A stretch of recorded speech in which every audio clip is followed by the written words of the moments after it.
Hey guys, I'm a Swanton 007 here to do another pay-per-view review, and I'm reviewing Armageddon 2005. Get straight into it.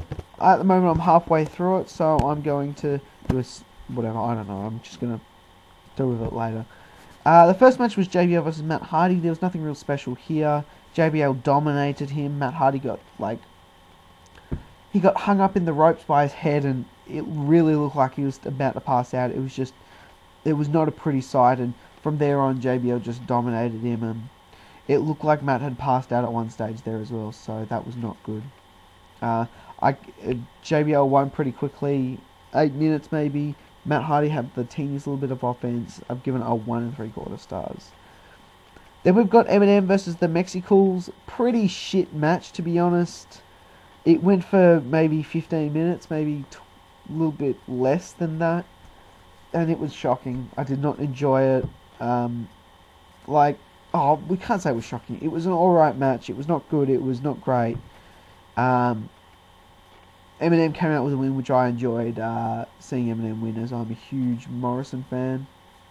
And I've given that match a 2.5 stars after Eminem won with a snapshot. We then get the match in the best of 7 series for the United States Championship. This was a tough match because I'm not really a fan of either of these two. I am a little bit Chris Benoit and I am the teeniest bit Booker T, but there's nothing really interesting, so I had trouble watching this match, and they sort of took me over a little bit. I've only given it 3.5 stars. Chris Benoit came out with the win, but I really feel that Chris Benoit's the same sort of stuff. The 3 Germans, he's interesting, but as he got to this stage of his career, he didn't really do much. He didn't really do much.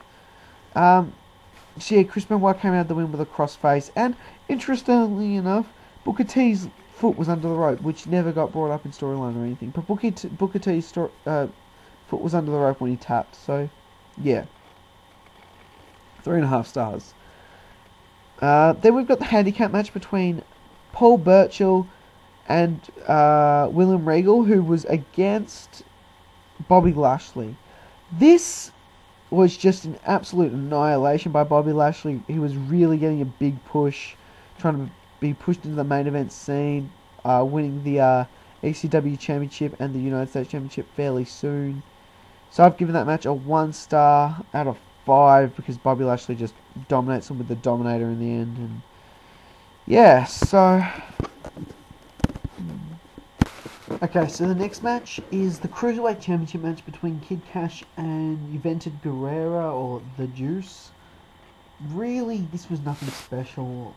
I've seen Dave Meltzer give this a 3 stars. I'm going to give this a 2.5.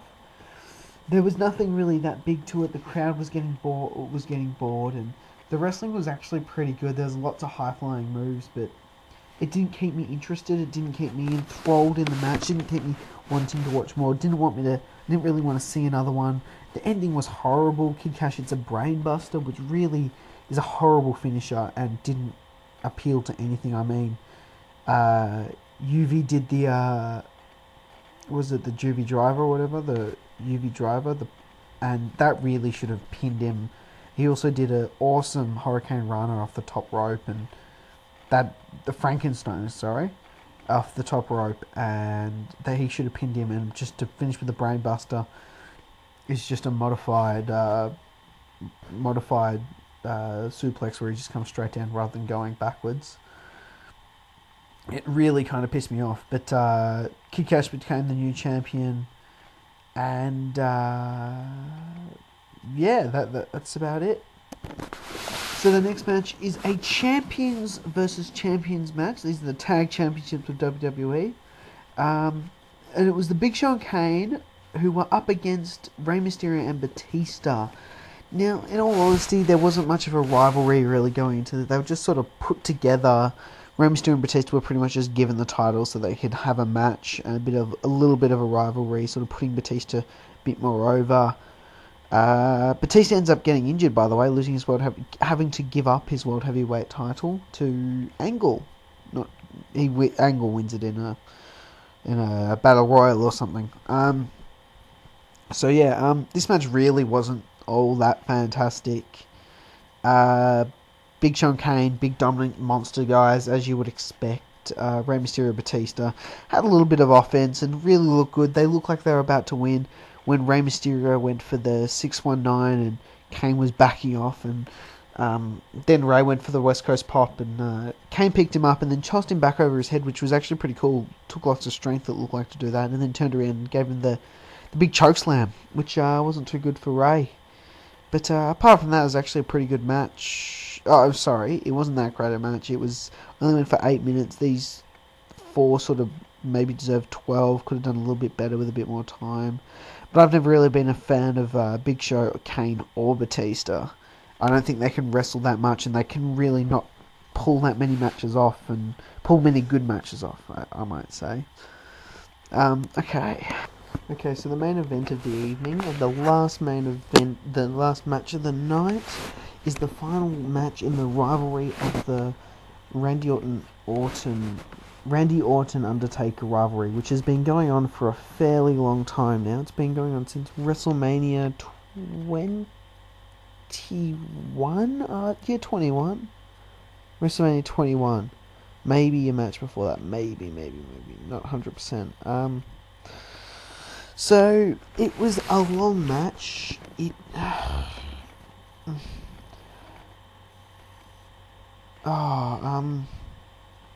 Orton was dominated like the whole time, and it really sort of brought down the tension of the match. Like, there were like 2 or 3 little stages where Orton had a little bit of a burst of something, but Undertaker pretty much annihilated him the whole time. There was a cool spot where Orton hit he hit a frog splash off the top rope through a table onto. Yep. Yeah. So then someone a ref gets knocked down. Blah blah blah. Orton's got the pin for ages. He then hits something happens. I think that cool bit was when Taker went for the tombstone, then Randy Orton flipped over, did the tombstone, and as Orton was pinning him, Taker sits up and does the zombie sit up, and eventually he gets up and does his big comeback, tombstone to Bob Orton, and tombstone to Randy Orton for the 3 count. Big thing there. Randy Orton had four comeback little things in it, and it just wasn't right. He came back too many times, and there wasn't like a big, like, usually you get like one person dominates, another person dominates for a little bit, then maybe there's a comeback and an ending, or maybe there's a switch again, but it didn't work. Undertaker dominated. It didn't really push Orton anywhere, and it just didn't appeal to me. But overall, I've given the match a 3 3/4 stars. Apart from the booking, that's the real only thing that sort of pissed me off about it. The psychology was good. The hepatitis C story with Bob Orton, that was something that was sort of going through my head the whole time, thinking about the blood and stuff, and never really made contact with Undertaker, so it doesn't really matter that much. So overall, I give the pay-per-view a 5.5 out of 10. I'm a Swanton, guys. Comment, like, and subscribe. Thanks.